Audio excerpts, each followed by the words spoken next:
The Louie Bellina Show, lunchtime, Wednesday, lunchtime. Thank you, Rudy's Barbecue. I have to begin with a programming service announcement. PSA, programming service announcement. Normally, we welcome into the Charles Schwab studio Tony Catalina of the Austin American-Statesman. We were going to have him join us on the D4 Land Services Hotline, special kind of Wednesday. But, travel plans. He's heading to OKC, Aggies, St. Mary's, Aggies, Cougars, Aggies, NCAA tournament. Life happens. Life kind of got in the way on this story. So Tony Catalina of the Austin American-Statesman will not join us today. Makes me sad. I love hanging out with Tony. He first joined us here on the Louie Bellina Show first week in June last year. Cedric had said, hey, man, and this is back in the spring of last year. Tony Catalina, he's the beat writer, Aggie Athletics, good dude. If you're ever interested, might want to give him a call, have him on. When Cedric speaks, Louie listens.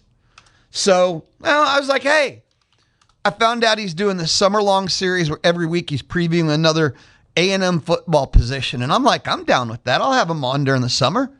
And he joined us. And after the summer stuff of hanging out, he's a cool dude, knows what he's talking about, great energy. I was like, you want to join me on football season? He's like, yeah, I'm bored. I got nothing else to do. And then after the football season, I'm like, Aggie sports is year round. You want to just join me every week? And he's like, yeah, I got nothing else to do. So I truly enjoy hanging out with Tony, but travel plans, not going to happen. So I will miss him. He'll be back next Wednesday. He's traveling to OKC, or he's there, but he can't be on the phone right now. So next week. Here's what we are going to do. In about 8-9 minutes, I got a listen in. A&M defensive coordinator Lyle Hemphill was part of the spring football kickoff media day yesterday. I told you Holman Wiggins was awesome, and we listened to him in hour one. Hemphill rocks too. They were awesome yesterday. I don't know, coordinators, sometimes there's a reason why they're not head coaches. Coordinators are mum's the word from their head coach. Sometimes coordinators are, they're fine. It's just nondescript kind of thing. No, they rocked. So I look forward to this listening. And then at 12:35-ish, we head out on the D4 Land Services Hotline, monthly beer recommendations just in time for the opening tournament weekend, where maybe a beer of your choice goes well with the madness of March, your call. But Alan Ward of Brigadoon Brewery will join me on the D4 Land Services Hotline.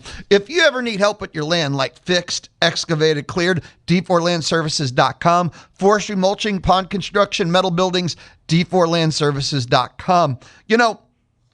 We talked Aggie basketball all day Monday, talked a ton yesterday. Today, the eve before, not so much, because it's clear and obvious. I could just beat to death the same talking points. St. Mary's has the height. These two teams could not be more different in tempo. There's no new data. St. Mary's is completely untested, playing against the P4s type schools. I think one of these two teams is probably going to win by 15 points. I seriously do not believe this is a last possession game, because the team that exerts its will is probably going to beat the other team. And beat them bad. I don't expect a game of runs. A&M up 10, St. Mary's up 10. I think the team that wins exerted their will and the other team just never got into their groove. This game, to me, A&M St. Mary's exemplifies, embodies everything the NCAA tournament is about.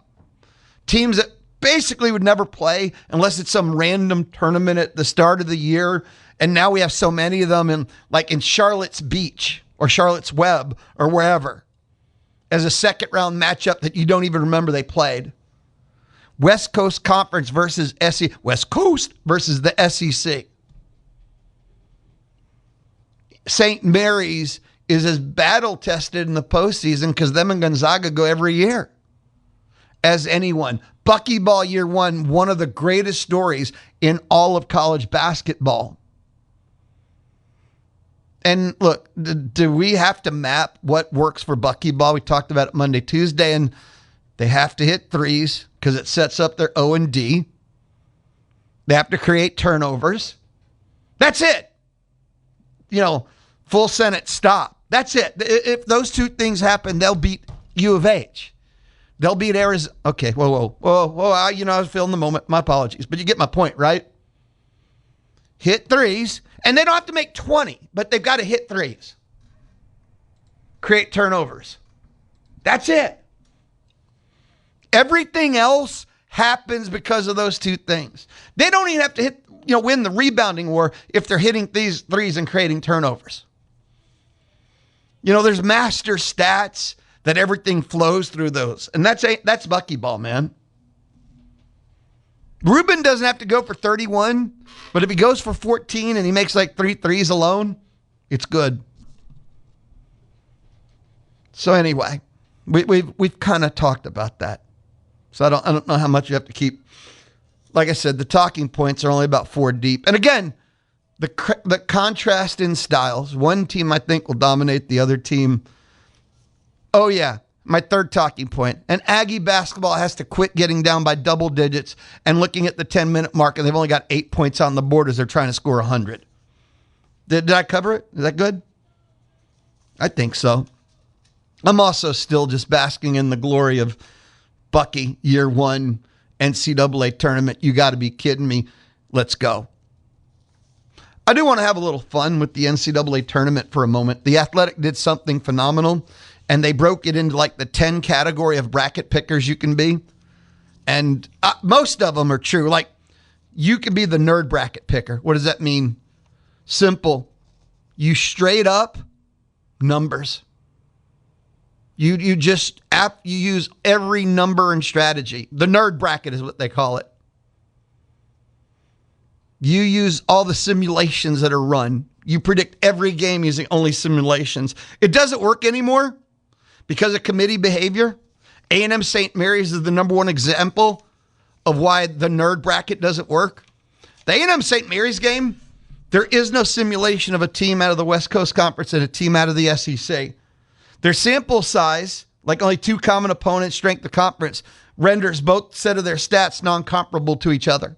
The best mascot bracket, and you have to, the thing I liked about it is they explained the different types of best mascot bracket because it's subjective, right? Of who the best mascot is. But they said they had a friend of theirs pick a bracket of which mascot would win in a fight, and that's how they picked every game. I would love that bracket. I would love to see that bracket, which mascot would win in a fight. The best, a second one was the mascot fight bracket, and quote, you love high fantasy and world building, you own the extended version of Lord of the Rings, and you've played Dungeons and Dragons at least once in your life. And then here's the mascot fight bracket. Mascot with weapon, mascot without weapon. If somebody's going to put that much work, I'd love to see their bracket. Now, there's other ones, the celebrity bracket, which goes the best celebrity, too subjective. The cat bracket, I've never in my life heard of, seen, they even explain. The rules of the cat bracket are simple. Cats always win, dog always lose, and then you pick. Never heard of it. The finger pointing bracket, I love this one. You pick every game only using Ken Palm. I want you to think about that. It's really close to the nerd bracket, and you pick every game using Ken Palm, which you'll never win. There's too many upsets. There's too many Cinderellas. No, it's chalky chalk late, but you get so far behind, and even the guy at your office or your friend that his bracket looks like it's on crack, there's enough whack early that he gets those points, and you end up behind him and you don't understand. And they call it the finger pointing bracket so that when you don't win, you can blame Ken Palm. I like that one. The betting on myself bracket, I think, is the most common bracket where everyone, I think you see that at the office primarily, they know more than everyone else in the world. So they use nothing, talk about it. They're too smart. And then they beat you and you're like, man, he doesn't know flip, right? Kiss bracket is the Lou bracket. Keep it simple, stupid. Used to work. I talked about yesterday how I was a picking god, how I used to be the greatest picker. I was going to go pro, but it doesn't work anymore. Committee behavior, bad committees have made keep it simple dumb. When you keep it simple, stupid, dumb. And that's the committee's fault, not mine. And there's a couple of other bracket type. Which type of bracket picker are you? I've never heard, everyone's joked about the coin flip bracket where you just flip every game. I've never seen anyone do it. Friends and family bracket, millions and billions of those, where there's only like 5 or 6 of you just to brag who's better. The low risk bracket's actually one I think that everyone does, where you play in like 5 pools and you put in your main one and then you put in 4 more with the slight variance only, but it's still based on your main bracket. Most of my friends are all the low risk bracket. I didn't know that had a thing where you put in your main bracket and then variance, because they allow you to put in 5 brackets in the same one. The pet choice bracket, too complicated. And finally, celebrity bracket. And again, it's kind of the same thing off of that. We saw that earlier. So do you know that there was 10 type of bracket pickers? And do you know which type of bracket picker person you are? I was keep it simple, but the committee destroyed that way of existence. I'll tell you that right now. Bracket picket pert. I can't even say it, so I got to move on with my life. When we return, speaking of moving on, that listening, I told you the coordinators were awesome yesterday. Well, DC, Lyle Hemphill is next. This is the Louie Bellina Show from inside the Charles Schwab studio, and it's still Wednesday. Low cost, full service, best of all local. That is Schwab. Best of all local, that's Mark Sim. Lives here. He is our local Charles Schwab agent. Find him online at schwab.com/College Station. Charles Schwab and Company Incorporated. Member SIPC. Your home for the Houston Astros is Sports Radio 1150 AM and 93.7 FM. The Zone. Time now here on the Louie Bellina Show, presented by CC Electric. Residential, commercial, industrial services, CC Electric. They have free estimates. They have military and veteran discounts. CC Electric. Time now on the Louie Bellina Show. A listen in. A&M defensive coordinator, Lyle Hemphill. Well, what did it mean for you to be named defensive coordinator, and what do you think you'll bring to the position? It's a good honor. It's a really good honor. You know, growing up, this was, in my mind, in the 80s and 90s, this was the defense. So that's the vision I had. And obviously you take you don't watch as much, believe it or not, you don't watch as much college football as a college football coach. So you kind of take a break and then you come back. You actually get down here and you see what it's really all about, what people talk about. It's really an amazing experience. In terms of what I can bring, really try to bring a little bit more enthusiasm to the defense. Hopefully bring, fundamental change. That's really what I'm trying to do. Increase the fundamentals, get better at the fundamentals, things of that nature. Schematically, a little bit different philosophy-wise than Mike defensively. So kind of bring a yin to his yang in how we stop people and how we try to attack people. But overall, the good thing is, we really have the same type of overall philosophy when you look at defense. So that allows it, to really work pretty well. What do you think fans can anticipate Hemphill coach defense to look like? Fast. The number one thing we're talking about is how hard we play. I know that's, everyone gets up here and says that. I don't know if anyone's going to coach it harder than I will. We're going to be attack mentality, whether we're blitzing or not blitzing. The mentality is always going to be attack the opponent, attack the offenses, and we're going to play together. That's kind of our core mantra. And when we talk about together, it's communicating together, having fun together, playing as a unit. Creating our own 12th man per se in a different way. Let's go to the left side to Alex Miller from the Eagle, and then Tony and Matthew. Great to meet you. Good to meet you. You mentioned kind of how you and Mike are a little yin and yang. Can you just maybe elaborate on that a little more and just kind of how you see that shake out? Yeah, I think the one thing to understand is I think we both look at things big picture defensively the same way. We kind of look at things outside in, which is a little bit different. A lot of defensive football coaches look at things from, the front back. And then there's a lot of football coaches that look at it from the back to the front. We kind of look at it outside in, which is a little bit different. How do you match up on the perimeter? That's, kind of the ways we look at things, which is similar. In terms of, how we're different, it's a little bit philosophy-wise in coverage. He's a very much used to be. It's changing a little bit here and there, but a very matchy quarters guy. A lot of man-to-man defense. I have not been that much man-to-man defense. I've been a little bit more zone. I haven't had the guys to do that. I've kind of played to what we had, and that's where we're a little bit different. It's just how we defend the pass a little bit. But again, I think all conversations are welcomed in that room, and we have some good ones. Just wanted to ask if you could just share about your relationship with him over the years and just how that's evolved and why coming here when you did was the right move for you. Yeah, he was. I actually took a DB job, and he was a defensive coordinator. We didn't know each other, and we got along and worked really well together. We put together a pretty good defense. This is over 20 years ago at Hofstra, and then through the years, he went his direction, I went my direction. We just kept in touch. Every off season, we would get together. We talked weekly, schematics, personnel, what they were seeing different offensively, what we were seeing different offensively. We just always kept in touch, and schematically kind of stayed in the same cylinder a little bit. And he's been he's been my mentor, for pretty much 20 years. So it was an easy decision. My goal, growing up, my goal was to be an FCS defensive coordinator, and as good as I could be. And as I grew and times changed, my goals got bigger. My goal now is to be the defensive coordinator for a national championship team, and I think he's very aware of that. And I think this is a place you can do it at.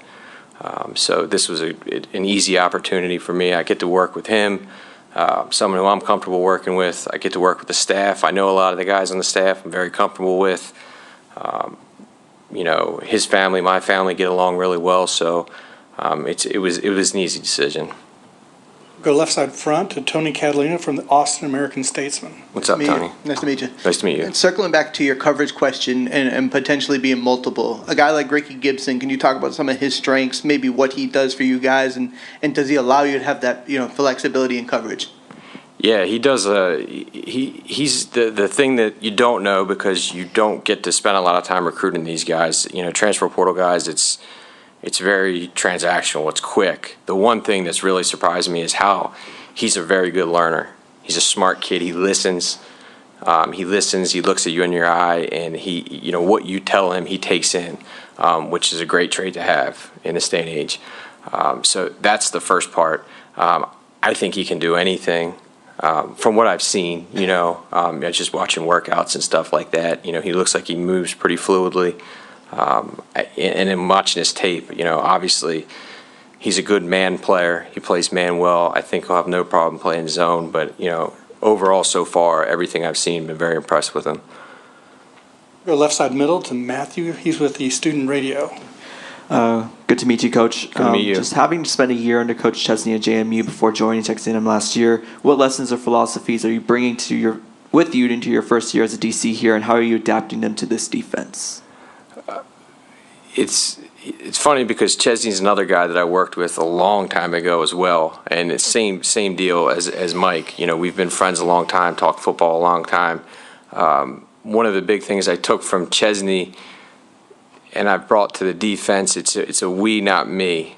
I and we have to stop talking in the I and me. No more I and me. It's we and us. It's that's part of the together thing we were talking about. Just trying to be unselfish as much as possible. That was something that Ches did a great job with. Just teach, and it really helps on defense because everybody wants to go to the NFL. Everybody wants to make plays. Everyone wants to make sacks. Everybody wants to make interceptions. Everybody wants to make big plays. But teaching these guys that playing, top level defense, top 10 in the country defense. That can't be the thought process. The thought process has got to be we, us, that type of thing. And that's the number one thing that Ches, I took from Ches, and it's been a long time too from working with Ches. I worked with him over, before Elko. He's got a really good philosophy. He runs a really good program. But I thought that was the biggest thing, and it was kind of one of those things you didn't know when I first started working for him, if it was just, coach speak or whatever it may be. But man, that dude lived it every day.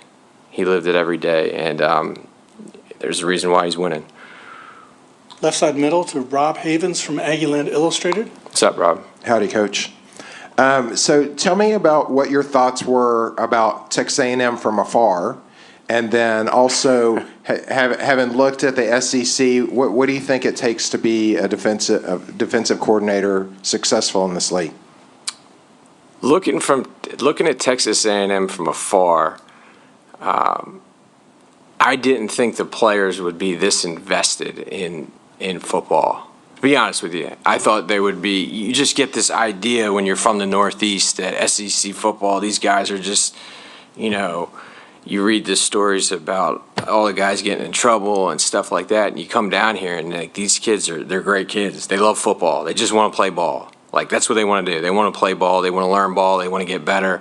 That's a huge surprise to me, which is great. Like, I love it. I love it here. I love working with the kids. Every day they come in, like, get me better. Like, that's kind of the thought process for those guys. And, how can you not love to come to work? What was the second part? The SEC, what do you think it takes to be a successful defensive coordinator in this league? You got to be fundamentally sound.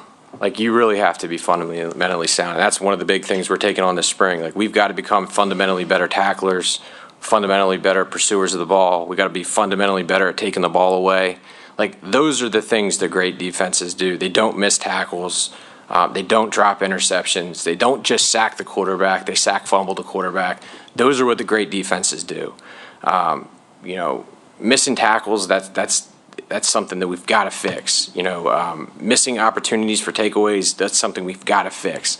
You just look at those fundamentally, those really, really good. Go back, 6 or 7 years to Texas A&M when they were one of the, top 5 defense in the country. That's what they did. They turned people over. They didn't miss tackles. They killed quarterbacks, and not only did they kill them, but they were getting the ball back. That's what we've got to get it to. I think to be one of the top defenses. I mean, schematically, everybody's doing some variation of the same thing, but it's where the fundamentals are. I think that's the kind of brings you to the top. Let's go back behind the lights to Tyler Shaw from KBTX. That's our CBS affiliate locally. What's up, Tyler? Hey, Lyle, just wanted to know your thoughts, kind of what you hope to get out of your first spring as the DC, and then how much will this help or continue to evolve the relationship between you and Mike, especially when it comes to play calling? I guess how do you anticipate that looking like eventually on game days? Right. The biggest thing with the spring is, obviously the schematic piece of it. You've got 6, 7, 8, 9 new players. You've got to get them brought up to speed schematically. That's over here, and then you have the fundamental piece, the things that we need to improve on as a football team. That's over here. You've got to find a way every day to get better at those two things. That's what I've spent the last 2 months working on, how we're going to do that, exactly what we're going to do, how much time are we going to allot to fundamentals, how much time are we going to allot to schematics. I think we're in a good place there. Mike calls the defense. How that works out this year, we'll see. The way we game plan, you're going to come up with a call sheet, and the calls are pretty much made before the game, if that makes sense. Obviously, there's some in-game adjustments to go on. Obviously, be involved in that. But in terms of the defense, it's still fundamentally from the ground up. It's his defense. Okay, we had a follow-up from Carter here on the right front. In your career as a DC, I think you've always overseen safeties, but now you don't have that responsibility. Same with Wiggins, doesn't have a position to oversee. What differences will there be between like what your role will look like now versus when you've overseen a group? And do you imagine overseeing safeties a little bit more than other positions? When I was at JMU, I didn't coach a position, and I thought that was it was unbelievable. It was eye-opening for me, to be honest with you, just how much time it freed up and how much you could invest into whatever you thought the emphasis of the day was. That's what not coaching a position, again, when, all the other players or the coaches are in the meetings, you have extra time to do film, script, do things like that. So again, you maybe get an hour or two of sleep a week. But during the practice time, I think that's where you really can help out, because you can jump into different drills, work with different positions, whatever the emphasis is that week, whether, the linebackers have something that they need to do coverage-wise this week that's a little bit different, you can jump in that drill. If the corners are working on a drill that it's something they need to get better at, you can jump in that drill. Believe it or not, I love being a part of the D-line too. I've never coached the D-line, but I always know the importance of the D-line. You're as good as your D-line is. I mean, it really does. It starts up front with the fundamentals and how those guys play. So I actually, I'll spend probably more time with those guys than I will the back seven, when we're doing Indy and stuff like that. I think it's just important too that like you're getting what you preach. Like, hey, we're going to play hard. We're going to play fast. Like this has got to happen in Indy. It's a 2-hour process. I'll spend time with everybody. As far as turnovers go, only 3 interceptions last season. Right. A lot of them probably drop picks, but what would you assess needs to be fixed, if anything, to get more interceptions? We need to work on that. Like, that's a fundamental that I kind of skipped over to your question, but we need to get better at catching the ball. Like, that's obvious, and you can sit here and you can talk about it till you're blue in the face, but you got to work at it, you got to practice it, and we will work at it, and we will practice it. We've got to catch more footballs. We can't drop the ones that are thrown to us. Coach Ish every day, tips and overthrows. That's all we talk about, tips and overthrows. We've got to make those plays. You look at the NFL, the amount of tip balls from defensive linemen that get intercepted, it's unbelievable. We've got to get those balls. We tip a lot of balls, we just don't end up catching them. So we've got to get better at that. Takeaways, we do play a lot of man, and when you play a lot of man, there's some give and take there. You don't give up easy access throws like you do in zone defense. But on the flip side, your back's to the ball a lot, so when that ball gets tipped, you're not necessarily in position to go make a play on it. So that's a little bit of the give and take. But again, those are things that we've got to we've got to figure out, and we've there's other ways to turn the ball over, other than intercepting the ball too. We've got to force more fumbles. Again, we had 40 some odd sacks, and we just didn't have enough sack fumbles. Again, you go and you look, we did a huge study this offseason in the NFL, the amount of, quarterback sacks that turn into quarterback fumbles, strip sacks. I mean, it's unbelievable, and we've got to get that number increased. That's where, we've got to see a drastic improvement in our defense this year. That is our listen-in A&M defensive coordinator, Lyle Hemphill. And hour number 1 was A&M offensive coordinator, Holman Wiggins, and I thought they were both phenomenal, excellent, outstanding. What a treat it was to get to hear both of them from the A&M Football Media Day spring kickoff. It was Mike Ilko live yesterday at 1. When we return, beer. It's time to get our monthly beer recommendations from Alan Ward of Brigadoon Brewery, and he'll join us on the D4 Land Services Hotline. This is the Louie Bellina Show, presented by CC Electric. Built on faith, family, and community, CC Electric. You can hear the madness of March on Zone 1150 AM and 93.7 FM. The Louie Bellina Show from inside the Charles Schwab studio. But, I hang out with a lot of different people from all across the world, even exotic places like, LaPorte, Beaumont, and all kinds of crazy places. Join now Alan Ward, Brigadoon Brewery on the D4 Land Services Hotline. I check in with Alan, great friend of mine, Brewmaster General, and we, a couple of times a month, but one of them, his monthly beer recommendations. Alan, how's your world, dude? Well, it's rocking and rolling, Louie. How you today? I'm a sports fan. Maybe you've heard the rumor about that. We've got that. March Madness. We got the A&M Diamond Sports in conference play. MLB is about to first pitch opening day. I'm kind of in that happy sports mood in the world. Yeah, that sounds like exciting. It's something different going on.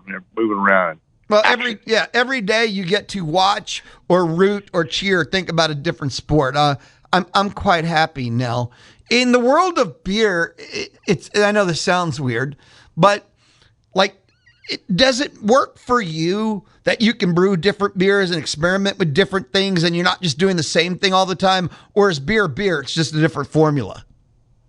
No, each beer is different. And when I said I make a new beer recipe up, I'll sit down and think of what I want to do and what's the experience I want to relay on to my customer. So, no, each beer is different, and it should be that way. When it stops being that way, I'll stop brewing. Each brew is different. Each beer is different, and it's exciting to try different things. It's like, March Madness, there's a basketball, there's a baseball. It's something different. Each game's different, so each beer is different. It's about making a new experience as you go along. And that adds, because in my world, different is exciting.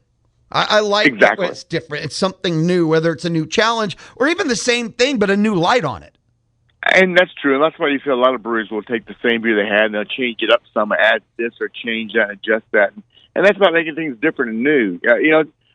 It's all about new experiences. Now, I was at a brewery last weekend. Somebody said, hey, somebody else came in from another brewery also. They're trying different beers. Yeah, we don't same beers. We try different beers. They're like our beer, but I want to try somebody else's beer also and see what they have, what they got going.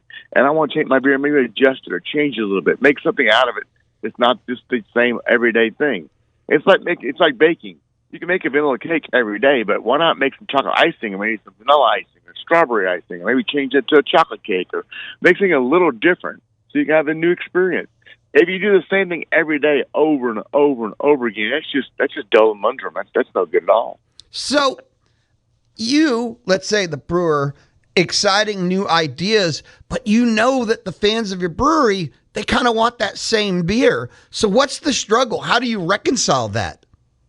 Well, you do two things. First of all, you have to offer a standard. I think any brewery doesn't have a constant beer that's always on tap, that's always their beer, either can't brew or they're just missing out because customers want a certain beer. For us, Black Plague, they got to have Black Plague on tap. They're going to have to be there. They have to have it. They expect it. But I can put Black Plague on tap and then take maybe and add Black Plague with cherries or dark cherries on the other side or barrel age it and have two beers available. And they'll accept that. Or I want to try a new beer this way. As long as you have a standard beer they're used to having, they can come to the old standard standby and they have something new to try and experiment with. And the customers look for that, I think. They want something new, they want something different, but they want the same also. So they're a plethora of confusion, aren't they, Louie? Plethora of confusion. Plethora of confusion. Let us jump to BrigadoonBrewery.com. BrigadoonBrewery.com. And that's where you can find Alan, Brigadoon Brewery's monthly beer recommendations. You'll see March and just click it and we'll begin. It's a double IPA. Boo, boo. From Houston, Texas. St. Arnold Brewing, one of my favorite breweries of all time. And it's called Double Art Car. So we're just talking about beers and making changes to it. So what they did is took their art car and they hopped up the grain bill on this and the hops on it and made a double IPA out of it. Now, personally, I love double IPAs. I know you don't have to care for them. But in this case, I know. I got a beer down the line just to you next. Hang on. We'll get to you next. But the double R car, they took the R car itself and not just bumped it up. I think it made it better. I actually prefer the double R car better than the R car, which R car is a great IPA if you like IPAs. But they took the malt and bumped it up some, and they took it up to 9.2% alcohol and 63 IBUs, 65 IBUs in that area right there. And they made a great West Coast IPA. It's got a good malt start, a good finish to it. It smells, it tastes, it's great. If you like double IPAs, this is one to try. Unfortunately, it's only available in taproom right now. They did have some when I was there available for take-home, which I had managed to take a couple home. But this is a great example of West Coast IPA. And a good example we're talking about, brewers getting kind of bored and want something different, but they take the same beer and up it, make it better. They had our car on tap also, so it wasn't just to pick one or the other. This is a great example of West Coast IPA. Next up, you said there was one for me, and I got a feeling you went straight to this one when you're talking about it. It is also Houston, Texas, a French Pilsner from a brewery you mentioned not too long ago, Frosttown Brewing, called Alone's. Yeah, we're in the process of spring of visiting different breweries. So we were visiting Frosttown this last weekend. The brew chief, my wife, loves crawfish, and had some crawfish fresh on boil there. Went by, and I love their Kolsch, but I tried something new. I went out on a range and tried their Alone's, and it's a French Pilsner. And a French Pilsner is generally low in alcohol, 4.6. This one is 12 IBUs, just enough IBUs that make it a little hop to it. And what's the difference between a regular Pilsner and a French Pilsner is that generally they're lower on hops and lower on delicate structure. These French ingredients, they get a crisp, clean flavor to it. It's a nice flavor. It's something with a little floral herbiness to it, and it's just a nice change of pace. And this, I think, Louie, you would like it. I give it a 4 overall. It was a really enjoyable beer, and it went great with the crawfish. And I found a new beer that I like. They have it on tap. It's one of the regulars on tap. I never had it before. I highly recommend this beer. It is a great example of that French-style crispness. And the French aren't known for many beer styles, actually. Belgium and German, yes, but not the French style. If you check out Alan Ward, our Beer Master General, Brigadoon Brewery Beer Reviews, you will notice that, tells you the style, tells you the city of the brewery, and tells you the brewery and the name of the beer. Everything he said, plus so much more detail. The tasting notes are listed. But then he grades on a 1 to 5 scale. You have the mouthfeel, taste, smell, look, on style. He then tells you the IBUs and the ABV and a total rating in the end.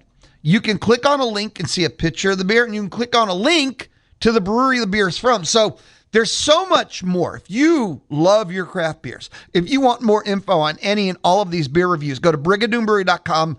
Can't miss it. Click on the top, and there's a complete breakdown, more detail, more notes at brigadoonbrewery.com. brigadoonbrewery.com. Now, this next beer up, you didn't say where it's from, but it's a West Coast IPA, so it's got to be from California. That's the only place you can get a West Coast IPA.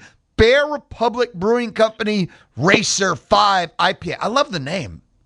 It's great. I think they're San Jose, California. They've been in business for 20 years, roughly. They're older in the business. But Racer 5 IPA is an IPA. It's a West Coast style IPA, and they've been making this probably since 1996. So figure it's been a couple of days now. It's a great example of West Coast IPA. 7.5% alcohol, 75 IBUs. But they use the old style hops, and that's why I think it makes a big difference between in the West Coast styles. As they use the Columbus, the Cascades, and Pacific Northwest hops. That it's got a crystal malt with it. It's got a light barley to it, so it's malty but not overly powering through it. And the end of the flavor structure is what a West Coast IPA should be. It's got a smooth, slight floral finish to it, but it doesn't destroy your palate. This is a great example, like I said, of West Coast IPA. It's got a 4 overall. If you like West Coast IPAs, this is one definitely a try. The beer pours great carbonation. It maintains that nice head to the entire beer. And I like a beer that's got a nice head finish all the way to the end of it. In fact, if you like West Coast IPAs, try it. If you don't like West Coast IPAs, try this, so maybe you'll be surprised. Every now and then you got to get out of your comfort zone. But this beer was made for me, and I want to thank them. Next up, we enter the Louie Bellina universe of beer preferences. I mean, I'll try any beer once, and tell you the truth, I just love a beer that tastes great, but we all have a style, but a German style Kolsch from Huntsville, Texas, right down the road from us, Lucky 19 Brewing Company. Good name. I've heard Lucky a bit, but I still like it. Lucky Devil is the name of the beer. They make several beers. I never had the style before from them. It's a German style Kolsch. It poured great with good carbonation to it. Had a wee bit of a funny taste in the end of it. I think my beer may have been old. The packaging didn't have a date on it, so it's hard to tell. It's a decent example of a German-style Kolsch. There's probably better on the market out there. But if you see it in the market, try it. I want to go to the tap room and try this off the tap. I think maybe much better off the tap and get a fresh can of this. I give it a 3.4 overall. It's a little off style. It's 4.9% alcohol, 20 IBUs. It's just, I think this is a little old for the package I got. But I always do want to try a beer again. I like to try a beer somewhere else, the same beer, make sure it wasn't just an old can, old packaging. The date packaging was November, so it was at the end of the run. 3 months is getting a little old for a Kolsch being a can. So give it a chance to try it fresh again. But they Lucky 19 Brewing does great beers. Their blonde's fantastic. They have good beers out there. Next up is a German bock style again, Louie Bellina Beer Universe. Sherman, Texas, 903 Brewing. I feel like the naming convention's a little bit lazy. Sherman Bach from Sherman, Texas. Yeah, they went on a limb here. They went way out on a limb and said, let's make a Bach. And let's call it, we're at Sherman Bach. They did a little strange thing. It's a German-style Bach, and it's 7.1% alcohol and 19 IBUs. So right away, they're out of the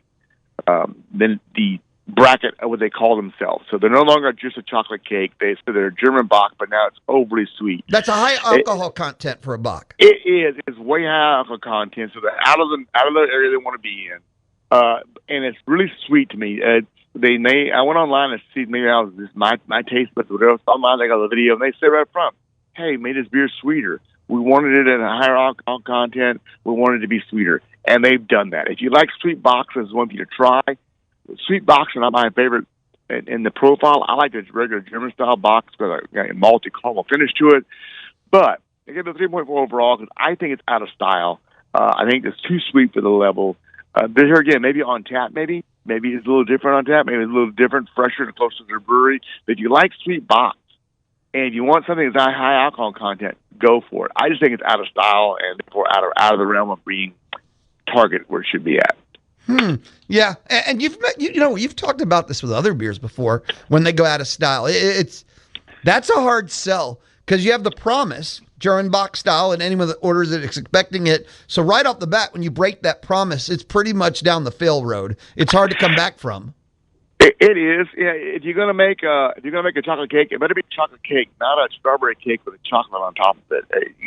You by yourself decide what you're gonna make. Why not stay in that style? But you know what?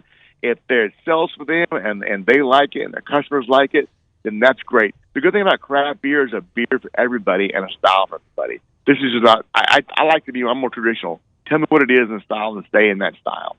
Well, that's the thing about the beer for everybody. That's why if you, the beer drinker, you should explore because you're kind of guaranteed to find it if you do that. You are, and I would encourage anybody, don't just take my word for things. Go out and try your own. Maybe my taste buds don't match your taste buds. And, the thing about taste buds, they do shift and change. As we get older, our taste buds tend to adjust and die off and new ones form.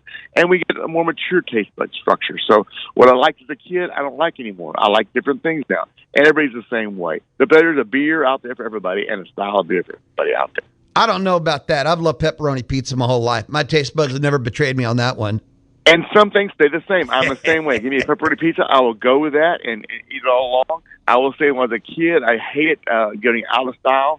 I have had and I'm sorry, it's sacrilege here, I've had a ham and pineapple pizza, which wasn't bad. Nothing.